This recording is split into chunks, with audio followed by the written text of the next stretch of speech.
بسم اللہ الرحمن الرحیم نحمده ونصلی ونسلم علی رسولہ الکریم وعلی آلہ واصحابہ واہل بیتہ وعترتہ اجمعین اما بعد فاعوذ باللہ السمیع العلیم من الشیطان اللعین الرجیم بسم اللہ الرحمن الرحیم انا نحن نزلنا الذکر وانا له لحافظون آمنت باللہ صدق اللہ مولانا العظیم وصدق رسولہ النبی الکریم الامین۔ کرم کے بادل برس رہے ہیں دلوں کی کھیتی ہری بھری ہے، کرم کے بادل برس رہے ہیں دلوں کی کھیتی ہری بھری ہے، یہ کون آیا کہ ذکر جس کا نگر نگر ہے گلی گلی ہے، یہ کون بن کر قرار آیا یہ کون جانے بہار آیا، گلوں کے چہرے ہیں نکھرے نکھرے کلی کلی میں شگفتگی ہے، نبی کو اپنا خدا نہ مانو خدا سے لیکن جدا نہ مانو، نبی کو اپنا خدا نہ مانو خدا سے لیکن جدا نہ مانو، ہے اہل ایمان کا یہ عقیدہ خدا خدا ہے نبی نبی ہے اہل ایمان کا یہ عقیدہ خدا خدا ہے نبی نبی ہے۔ نہایت ہی واجب الاحترام بزرگوں، عزیز خوش نصیب ساتھیوں، اس تاجدار ختم نبوت کانفرنس میں تشریف لے آنے والے معزز علماء کرام، مشائخ عظام اور عوام اہل سنت، آپ نے پیر طریقت راہبر شریعت فخر و سعادات حضرت علامہ مولانا پیر سید مظہر فرید شاہ صاحب دامت برکاتہم القدسیہ، آپ کا علمی، ایمانی، ایقانی، روحانی، عرفانی بیان سماعت فرمایا۔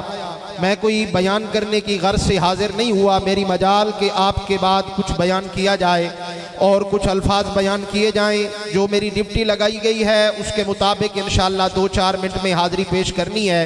آپ حضرات دیکھ رہے ہیں اور حضرت جی کو سبق سنانا ہے کہ قبلہ پیر صاحب کو آپ دعا دے دیں گے، میری بات بن جائے گی۔ تو سامعین محترم توجہ فرمائیے گا، یہ آپ دیکھ رہے ہیں بھائی قاری محمد عرفان نقشبندی صاحب، عالم نبیل فاضل جلیل، انہوں نے اپنے ہاتھوں میں دستاریں اٹھائے ہوئے ہیں۔ الحمدللہ وہ خوش نصیب 21 حفاظ کرام ہیں جی، ان کی انتھک محنت کا یہ نتیجہ ہے اور آپ لوگوں کی کوشش کاوش کا یہ نتیجہ ہے۔ من جدہ واجدہ، جس نے کوشش کی اس نے پا لیا۔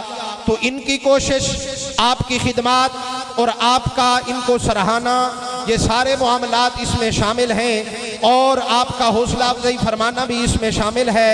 الحمدللہ آج 21 حفاظ کی دستار ہے، یہ اس قرآن مجید فرقان حمید کو انہوں نے دل میں محفوظ کیا۔ اچھا 21 مکمل ہو چکے ہیں اور آج 5 کی دستار ہے ماشاءاللہ۔ تو سامعین محترم، 5 تن پاک سرکار کا صدقہ، تو اللہ اکبر کبیرہ۔ تو سامعین محترم، یہ اس قرآن کو انہوں نے سینے میں محفوظ کیا ہے جس قرآن میں پروردگار نے فرمایا اِنَّا نَحْنُ نَزَّلْنَا الذِّكْرَ وَإِنَّا لَهُ لَحَافِظُونَ، فرمایا بے شک ہم نے اس ذکر کو نازل کیا اور ہم ہی اس کی حفاظت کرتے ہیں۔ تو سامعین محترم، عالم تخیلات میں جا کے پوچھا گیا، اے پروردگار عالم، تو اس ذکر کی حفاظت کیوں فرما رہا ہے، اس ذکر کی حفاظت کیوں کرتا ہے، اس کی وجہ کیا ہے؟ تو پروردگار عالم نے فرمایا میں اس وجہ سے اس ذکر کی حفاظت کرتا ہوں، وَإِنَّهُ لَذِكْرُ لَكَ وَلِقَوْمِكَ، محبوب اس وجہ سے میں نے اس ذکر کی حفاظت کو اپنے ذمہ لگایا ہے کہ اس میں محبوب تیرا بھی ذکر ہے اور تیری امت کا بھی ذکر ہے۔ اللہ اکبر، کیا ذکر ہے؟ آؤ توجہ فرماؤ سامعین محترم، اسی پر بات کر کے بات کو ختم کروں اور اپنا مقصد بیان کروں۔ توجہ سے سنیے گا، کریم آقا کے غلاموں، شمع رسالت کے پروانوں، اس قرآن میں نبی کی رسالت کا ذکر ہے، پہرا خدا کا ہے۔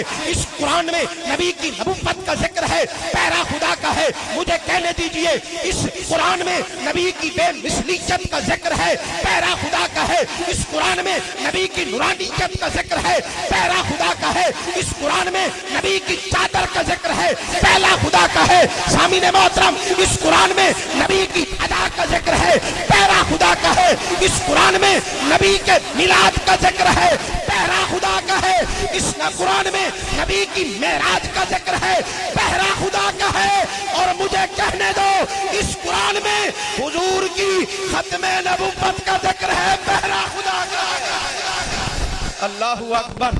تو اب میں آپ سے پوچھتا ہوں، پہرے دار جتنا اچھا ہو، پہرا جتنا اچھا لگا ہو، مال اتنا محفوظ ہوتا ہے۔